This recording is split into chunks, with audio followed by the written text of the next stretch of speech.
Oklahoma City loses this game, they lose the series. They're not coming back from a 3-1 deficit to the Denver Nuggets. It's not going to happen. And let's take this key stats into consideration, Big Perk. In the fourth quarter of Game 3, there was no lead for either team bigger than 3 points. Yet at crunch time, you're talking about SGA shooting 1 of 7 in this series.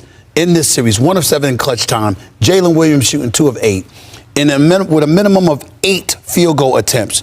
SGA, the game's leading scorer, the presumptive favorite to win the MVP, is a postseason worst 18% in clutch time. You got to figure that out if you're the Oklahoma City Thunder, or you going home. Well, Shai Gilgeous-Alexander and the Thunder figured it out with the Thunder winning Game 4. This series is now tied 2-2 against the Nuggets. This is Sports Guy talking that you guys are watching and listening to.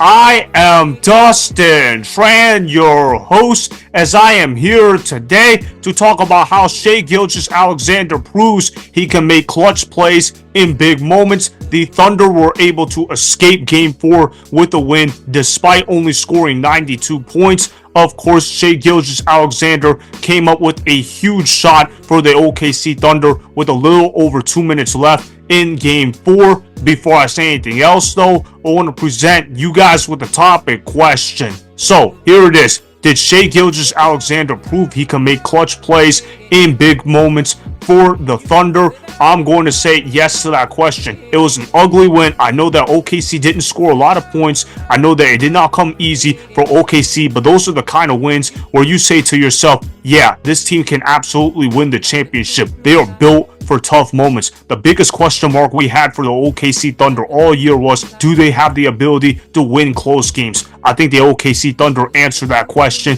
in Game 4 with a resounding yes. Game 4 was a grit and grind game. OKC was struggling to score the basketball efficiently, but you know what? Shai Gilgeous-Alexander came up with plenty of big shots in Game 4. It also helped that he was able to be a free throw merchant, although Shai Gilgeous-Alexander has shown that capability all season long. You look at how Alex Caruso, a role player for the OKC Thunder, made a lot of tremendous plays in that fourth quarter. You look at Cason Wallace, he made some big plays in that fourth quarter as well. And of course, how about Jalen Williams and some of the other role players for the OKC Thunder? I thought their role players played great. I thought their bench showed up. They were able to neutralize Russell Westbrook. We look at how Russell Westbrook, he's been having a bounce back year for the Denver Nuggets, but he definitely did not have a good Game 4. And how about the game planning of the OKC Thunder defense? For them to limit Nikola Jokic offensively, it speaks volume as to how great their defense is. There's a reason why a lot of people, including myself, have been saying that OKC has the best defense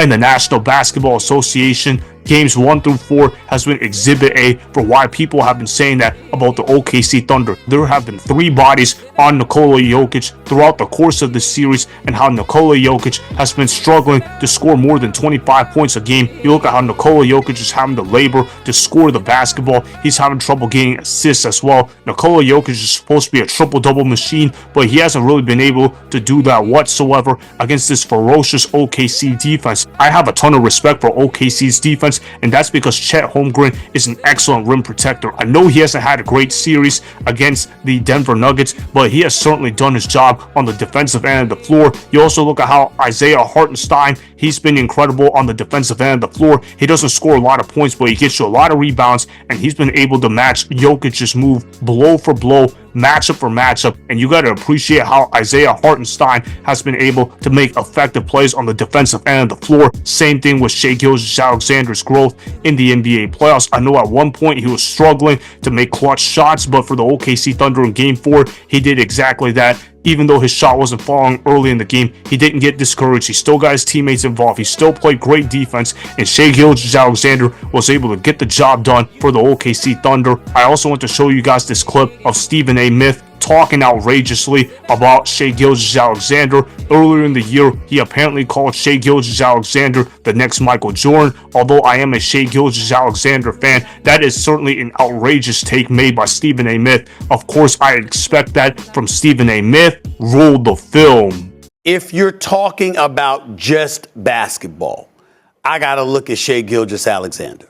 simply because do y'all know that he's on pace to average? I'm talking about average 30 on 50% shooting this year. I mean, I'm just looking at him right now, okay? There's only one other guard in NBA history who has done that. That would be Michael Jeffrey Jordan. That's the kind of pace Shai Gilgeous-Alexander is on. Of course, hot take sensationalism executed by Stephen A. Smith, calling Shai Gilgeous-Alexander the next Michael Jordan is extreme hyperbole, but I'm not going to completely dog on Stephen A. Smith because Stephen A. Smith certainly made interesting talking points when talking about Shai Gilgeous-Alexander. I do see resemblances of Michael Jordan in the sense that he can drive to the basket at an elite level. You look at how the OKC Thunder, they've been relying on Shai Gilgeous-Alexander being a free throw merchant all year long. You look at how the role players, they've done really good as well. Dort has been one of the better players for OKC. I know he didn't really have a good game 4, but he's been an excellent perimeter defender. He's been getting in Jamal Murray's face a lot, and he's been making life difficult for Jamal Murray to shoot the basketball. We all know what Jamal Murray does come postseason time. He's one of the more clutch players in the National Basketball Association, but you haven't really heard a whole lot of Jamal Murray in the NBA playoffs this year against the OKC Thunder, mainly because Dort has done an excellent job guarding Jamal Murray. Shai Gilgeous-Alexander has also done a great job on the defensive end of the floor. There's a reason why OKC has the best defense in the National Basketball Association, and it's not by accident. They have plenty of defenders that can guard the perimeter, and they have plenty of guys that can get you rebounds. Like what Pat Riley once said, no rebounds, no rings, and OKC is following that blueprint to a T. They have plenty of guys that can grab rebounds at a high level. That's a big reason why they were able to win game 4. They had 55 rebounds. Denver only had 49 rebounds. To be completely honest, the OKC Thunder should probably have swept the Denver Nuggets if they were actually playing up to their capabilities, but they haven't been able to close games in game 1 and game 3. That's why the series is tied 2-2. That being said, though, I expect the Thunder to win this series in 6 games. Believe it, Shai Gilgeous-Alexander is going to have a vintage performance in either game 5 or game 6. I'm still waiting for that 40-point masterpiece from Shai Gilgeous-Alexander. I'm not going to lose faith, though, because I know Shai Gilgeous-Alexander is perfectly capable of playing basketball at a high level. He just hasn't done it in this series yet. He's been having an off series so far, but showing up in game 4, especially late in that game, it impressed me a lot. I don't expect that to be a one-time thing. I expect that to be a trend moving forward. I think he's really got this Denver Nuggets defense figured out, and once OKC shots start falling in, this is not even going to be a competitive contest. There's a reason why OKC has made offensive life difficult for the Nuggets. It's not going to get any easier going back to OKC. I expect the Thunder to win game 5. They're probably going to win game 6 in Denver as well. I picked the Thunder to win this series in 6 games before the series started. I'm sticking with that. Shai Gilgeous-Alexander being clutch in game 4 showed me that OKC can win in a variety of ways and that they don't have to rely on front running in order to win.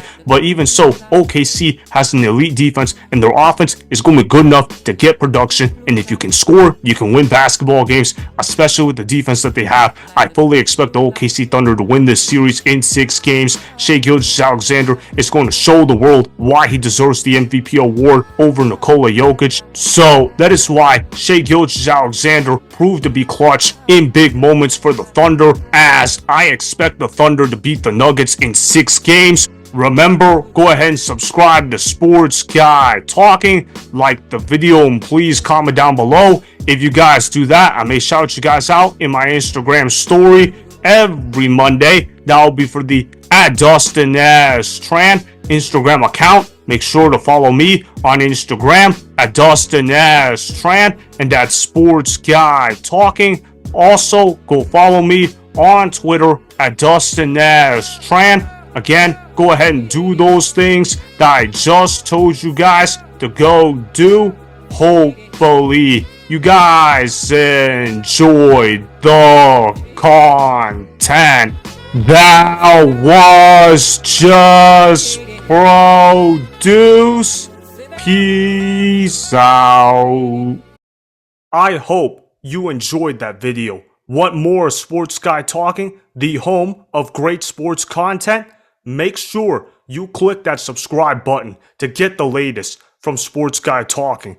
Go ahead and like the video, comment down below, check the description box on the video in order to follow my Instagram and Twitter. Also, be sure to check out more of the best clips from the YouTube channel, Sports Guy Talking.